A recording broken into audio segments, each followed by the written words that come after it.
ITM gents, today I want to talk about some personal philosophy. I am not a philosopher. I'm not even that learned.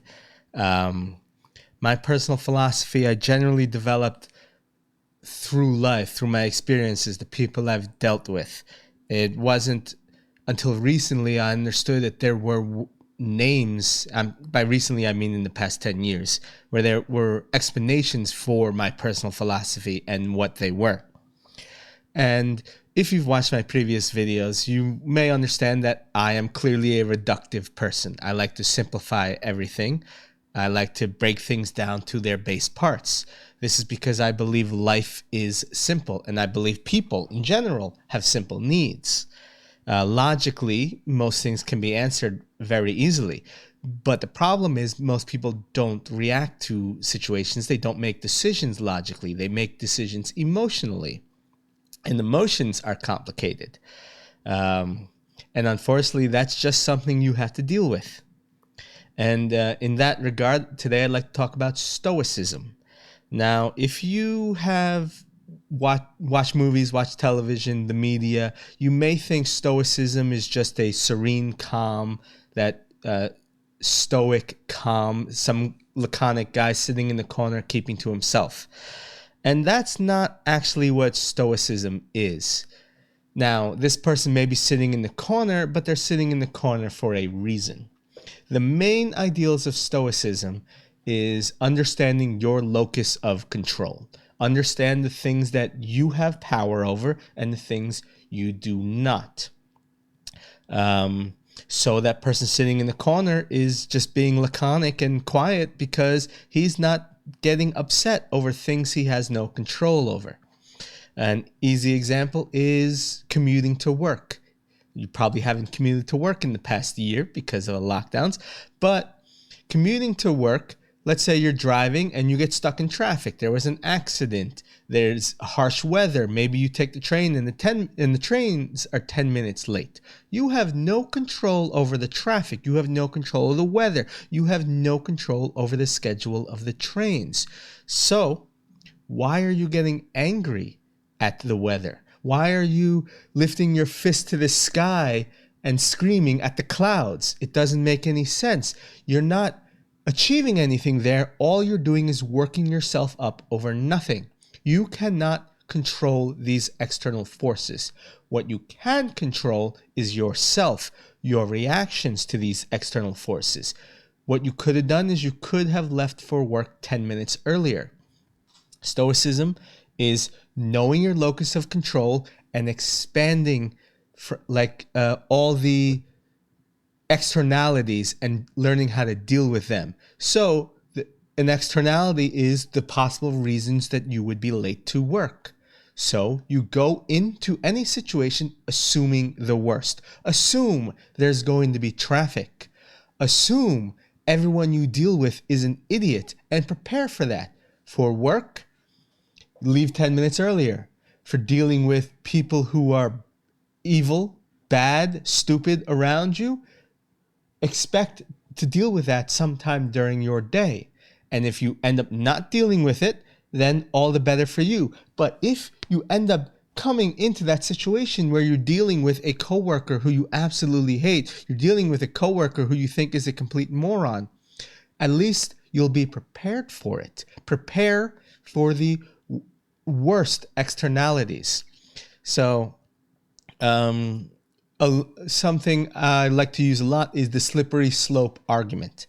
A lot of people will say that the slippery slope argument is a logical fallacy.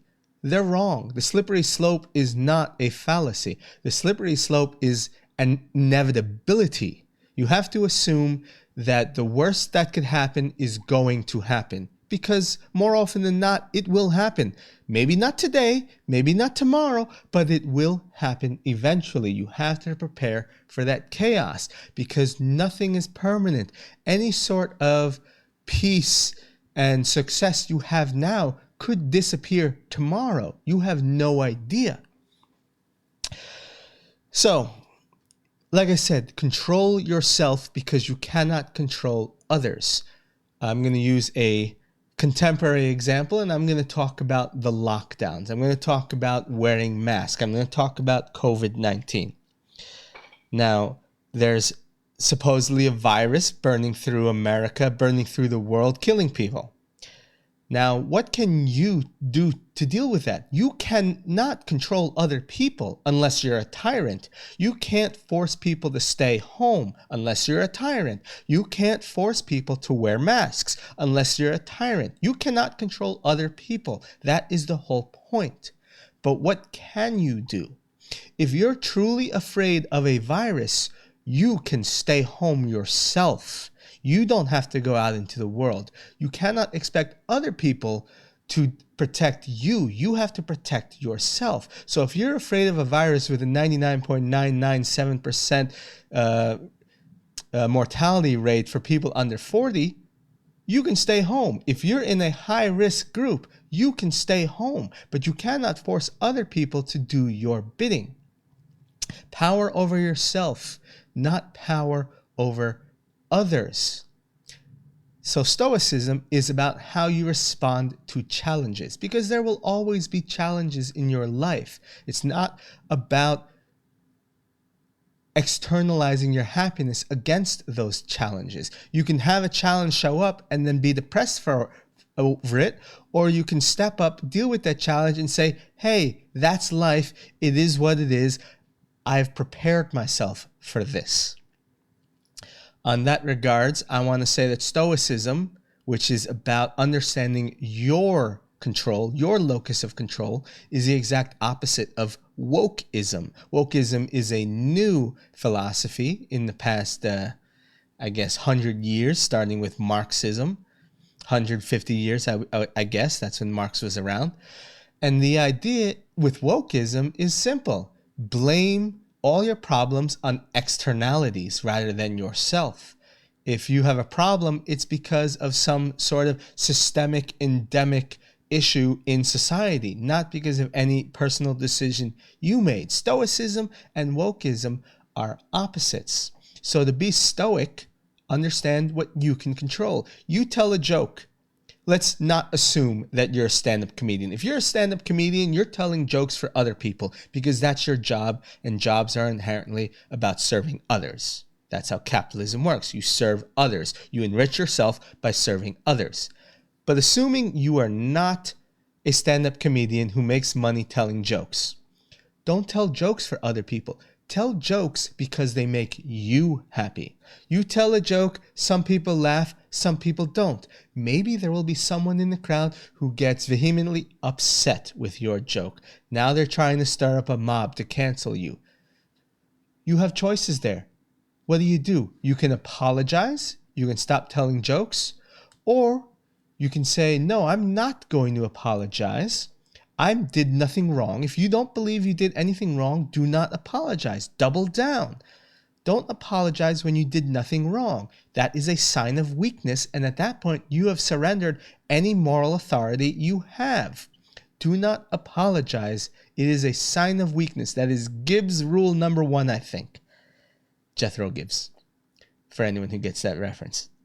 Anyways, as I said, try to be more stoic. Stoicism, I wouldn't say, is the secret to happiness, even though people say that Stoicism is the secret to happiness. I think it was Seneca who said that Stoicism is the secret to happiness. I disagree with that. I think Stoicism is a bulwark against unhappiness. It's not necessarily a secret to happiness. It's a secret to neutrality. You need to find happiness somewhere else. Happiness can be external, even though you should try to minimize externalizing happiness. For the majority of human history, we have externalized our happiness. We've externalized our happiness in the nuclear family. Get married, have kids. My friends who have kids say it's the greatest experience they've ever had in their lives, even though they are clearly exhausted. But they have accepted happiness in their nuclear family. So that's it. That's what I want to talk about today. In the description, I'm going to leave a link to a animated I think it's 4 or 5 videos on Stoicism by a channel called Eudaimonia. It's a pretty good introductory class to Stoicism.